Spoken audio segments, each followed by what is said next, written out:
Sabtu, 22 Agustus 2020, pada pukul 19.00 waktu Indonesia Barat, gedung utama Kejaksaan Agung terbakar hebat. Sebanyak 230 petugas dan 65 unit mobil pemadam kebakaran diturunkan di lokasi kejadian.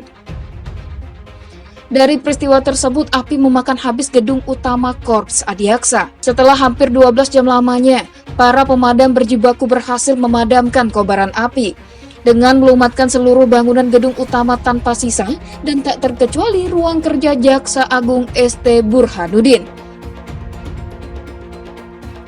Dari kejadian tersebut, menyita perhatian masyarakat setempat hingga yang hanya sekedar lewat. Tak sedikit yang curiga insiden kebakaran itu rencana atau memang terjadi begitu saja. Dalam insiden kebakaran, robot damkar sempat dipertanyakan. Dilansir dari merdeka.com, informasi yang diunggah oleh akun Facebook Tokoh Nasional Indonesia pada 26 Agustus 2020 mempertanyakan, Kejaksaan Agung terbakar.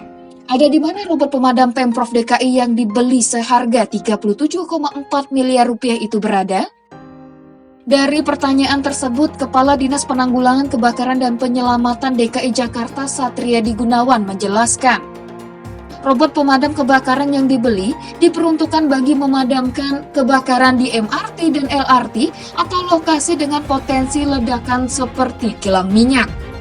Yang menjadi pertanyaan, apakah untuk kepentingan negara segala fasilitas harus terbatas? Pakar hukum pidana dari Universitas Trisakti Abdul Fikar Hajar berpendapat bahwa kecurigaan masyarakat mengenai insiden kebakaran yang terjadi adalah suatu kewajaran. Hal itu dikarenakan lambatnya penanganan perkara korupsi dalam kasus Joko Chandra hingga harus melibatkan Jaksa Pinangki dan juga jaksa-jaksa lainnya. Tak hanya itu, Abdul lantas membeberkan terbitnya Pedoman Nomor 7 Tahun 2020 yang mengatur tentang pemanggilan hingga penahanan terhadap jaksa yang diduga melakukan tindak pidana harus seizin Jaksa Agung, meski akhirnya aturan tersebut dicabut.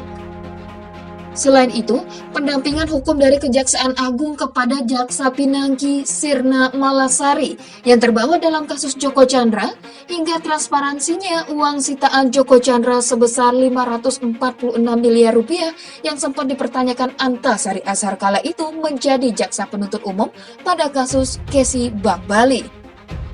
Ditambah lagi adanya info penetapan tersangka baru dari kalangan petinggi jaksa, hingga terjadinya insiden kebakaran besar di gedung Kejaksaan Agung. Dari rangkaian kejadian tersebut, sulit bagi masyarakat untuk tidak menyimpulkan bahwa insiden kebakaran bukan kesengajaan, melainkan sabotase yang direncanakan. Dikutip dari CNN Indonesia, politikus senior Amin Rais menduga, insiden kebakaran yang terjadi adalah unsur kesengajaan yang dilakukan oleh orang dalam institusi itu sendiri atas dasar pihak yang menghendaki. Dalam sebuah video yang diunggah di akun Instagramnya, beliau menjelaskan bahwa yang dimaksud dengan orang dalam itu adalah sekelompok orang yang disebut MTC atau Mafia, Taipan, dan Cukong. Meski demikian, Amin tidak lugas menyebut siapa yang mungkin terlibat dalam insiden tersebut. Selain itu, mengungkit soal kebakaran gedung Bank Indonesia yang terjadi beberapa tahun silam hingga menjadikan alasan kasus BLBI dihentikan. Bahkan sampai saat ini, kebakaran di gedung BI hanya menjadi misteri. Di sisi lain, Kepala Pusat Penerangan Hukum Kejaksaan Agung Haris Setiono menepis dugaan mengenai insiden kebakaran yang berkaitan dengan sejumlah kasus-kasus korupsi besar yang saat ini ditangani oleh pihaknya. Hari menegaskan bahwa sejumlah berkas perkara korupsi besar berada di gedung Jaksa Agung Muda Pidana Khusus yang berlokasi cukup jauh dari gedung utama. Dengan berbagai kasus besar yang ditangani, seperti dugaan pemberian gratifikasi dari terpidana kasus korupsi hak tagih Bank Bali.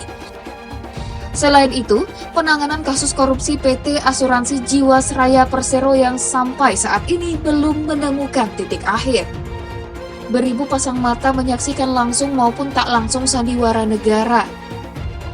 Ingin meluapkan pikiran, tapi risiko menjadikannya tertahan. Tiap episode yang disajikan membuat rakyat muak dengan segala macam tontonan, mulai dari hal yang memalukan hingga tanpa adanya nilai pesan pendidikan.